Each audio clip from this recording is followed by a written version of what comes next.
Healthcare policies to watch in the new Trump administration. 새로운 트럼프 행정부에서 주목해야 할 헬스케어 정책에 대해 알아보겠습니다.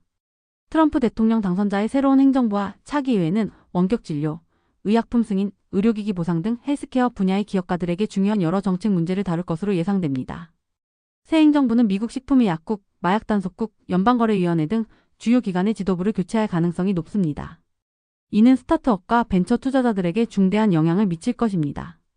예를 들어 연방거래위원회는 현재 리나칸 위원장의 지도 아래 인수합병을 엄격히 검토하며 기업 거래에 냉각 효과를 일으켰다는 평가를 받았습니다. 벤처 투자자들이 투자 수익을 회수하는 주요 방식 중 하나가 포트폴리오 회사의 매각인데, 새로운 트럼프 행정부에서 규제가 완화된다면 스타트업에 유리한 환경이 조성될 것입니다. 주요 헬스케어 분야별 정책 변화의 전망에 대해 알아보겠습니다. 첫 번째, 바이오 테크놀로지. 새로운 FDA 국장이 임명되면 의약품 및 기타 의료제품 심사에 대한 기관의 방향성이 결정됩니다.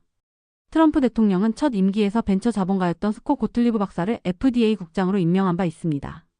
지난 수년간 FDA는 유전자 및 세포, 치료제와 같은 희귀질환 치료제를 위한 의약품 승인을 더욱 유연하게 접근해 왔습니다.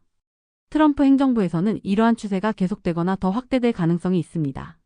또한 바이든 행정부에서는 실험실 개발 진단 검사 LDT에 대한 규제를 강화하는 정책을 추진해 왔습니다. 이러한 규제로 스타트업들이 제품 개발 비용 증가와 투자 위축 등의 영향을 받을 수 있다는 우려가 제기되었습니다. 트럼프 행정부에서는 이 규제 방식을 조정하거나 완화할 가능성이 있습니다. 한편 바이든 행정부의 주요 법안인 인플레이션 감축법 IRA에서는 특정 약물의 가격을 메디케어가 협상할 수 있도록 했습니다. 이는 바뀌지 않을 가능성이 크지만 업계에서는 소분자의 약품의 가격 통제 유예 기간을 대분자의 약품과 동일하게 13년으로 연장하려는 움직임이 있을 것으로 보입니다. 소분자 의약품은 전통적으로 제약 산업에서 가장 널리 사용되고 개발된 약물 유형입니다. 아스피린, 고지혈증 치료제, 항암제 등이 있습니다. 대분자 의약품은 주로 단백질, 항체, 효소, 호르몬과 같은 생체 분자들로 구성되어 있으며 질병의 치료, 예방 또는 진단에 사용됩니다. 암세포 표적 치료제, 인슐린, 성장 호르몬, 백신 등이 있습니다.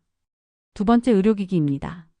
의료기기 스타트업의 경우 FDA 승인을 받는 것만큼 중요한 것이 메디케어와 보험사의 보장을 받는 일입니다. 트럼프 행정부는 생명을 위협하거나 치명적인 질환을 겨냥한 획기적 의료기기에 대해 FDA 승인 후 4년간 메디케어 보장을 제공하는 정책을 제안했으나 이는 바이든 행정부에서 폐기되었습니다. 새로운 트럼프 행정부는 이러한 정책을 재추진하거나 확대할 가능성이 있습니다.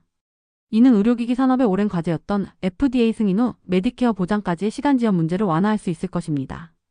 세 번째, 디지털 헬스케어. 트럼프 행정부의 첫 임기 동안 원격 의료는 코로나19 팬데믹 대응 정책의 일환으로 크게 성장했습니다. 예를 들어 원격 진료를 통한 처방 요건 중 대면 진료 의무를 일시적으로 면제하여 시골 지역 환자들이 더 쉽게 치료를 받을 수 있도록 했습니다.